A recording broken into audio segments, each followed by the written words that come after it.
एक गांव में माखन नाम का एक किसान रहता था। वह बहुत ही आलसी था और दिन भर सोता रहता था। माखन की इस आदत से उसकी बीवी काफी परेशान थी। हर रोज की तरह माखन सो रहा था। उसकी पत्नी आती है और कहती है, गांव के सभी लोग अपने अपने खेतों पर काम करने के लिए निकल गए, लेकिन ये अभी भी सो रहे हैं। इस आदमी का मैं क्या करूं, मेरा तो नसीब ही खराब है। इतने में माखन नींद से उठ जाता है और कहता है, क्या करूं भाग्यवान, मुझे काम करने का मन ही नहीं होता। कहीं भी थोड़ी देर बैठ जाऊं तो मुझे नींद आने लगती है। यह सुनकर उसकी पत्नी कहती है, अपने पास 3 बीघा जमीन है, लेकिन फिर भी हम गरीबों की जिंदगी जी रहे हैं। उठो और आज पूरा खेत जोत कर आओ। काम पूरा नहीं किया तो घर आने की हिम्मत मत करना। खाना भी तभी मिलेगा जब तुम पूरा खेत जोत कर आओगे। बीवी की डांट सुनकर माखन खड़ा होता है और फावड़ा लेकर खेत की ओर निकल जाता है। बाहर धूप बहुत तेज हो चुकी थी।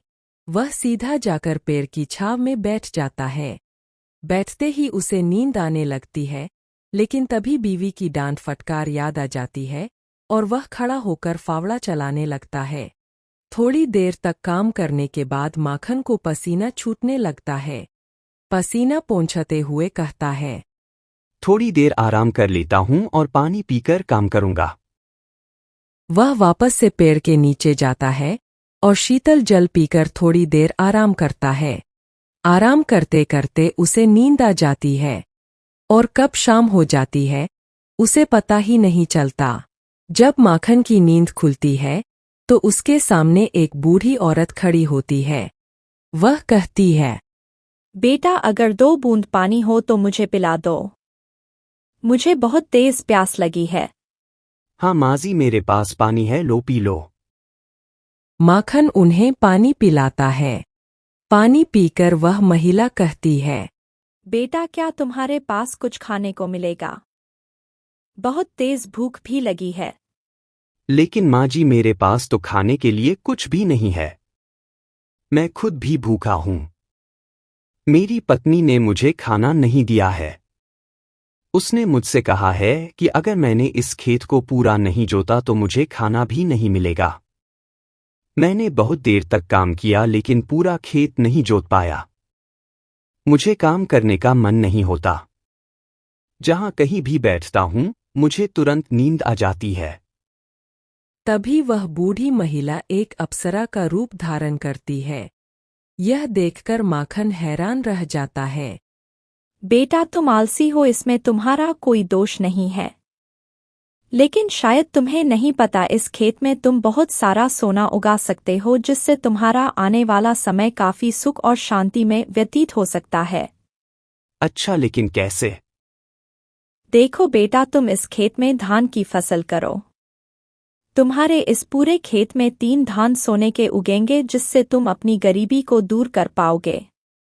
इसी तरह हर बार धान की फसल करने पर 3 सोने के धान की संख्या बढ़ जाएगी और धीरे धीरे तुम्हारा पूरा खेत सोने का धान बनकर तैयार होगा और तुम सोने की फसल के मालिक बन जाओगे। ऐसी बातें सुनकर माखन अपनी खुशहाली के दिनों में डूब जाता है और सोचने लगता है, फिर मुझे काम करने की भी जरूरत नहीं पड़ेगी और जब चाहूंगा तब सो सकता हूं और अपनी नींद उठ सकता हूं, कोई मुझे परेशान नहीं करेगा। इतने में वह अप्सरा गायब हो जाती है और माखन घर वापस लौट आता है। वह सारी घटना अपनी पत्नी को बताता है। उसकी पत्नी पहले तो उसकी बात पर भरोसा नहीं करती। उसे लगता है कि शायद यह नींद में कोई सपना देख रहे होंगे, लेकिन माखन के जोर देने पर उसने सब कुछ मान लिया। माखन की पत्नी ने माखन से कहा, तो फिर चलो अभी हम दोनों मिलकर खेत को जोत कर आते हैं और उसमें धान की फसल को भी बो आते हैं।